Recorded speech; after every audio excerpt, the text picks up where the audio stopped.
Nawala ka ng sipon mo, ako yung sipong ubong-ubo. Kanina ko pang nainom umaga hanggang ngayon may sipon pa din ako.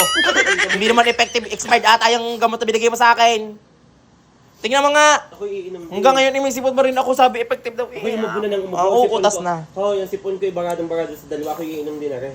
Tingnan ano ba yan? Gamot pala sa hilo yung pinainom ko sa'yo kanina. Sinaris. Gusto mo ikong hiluhin ko ngayon?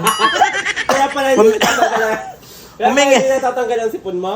Kaninang umaga ko pa ininom, ba't hanggang ngayon meron pa din? Yun naman pala, sa hilo. Ako hindi nahihilo, bebe. Pagkatunog sinaris na si Teres. Diyos ko. Wala naman akong hilo.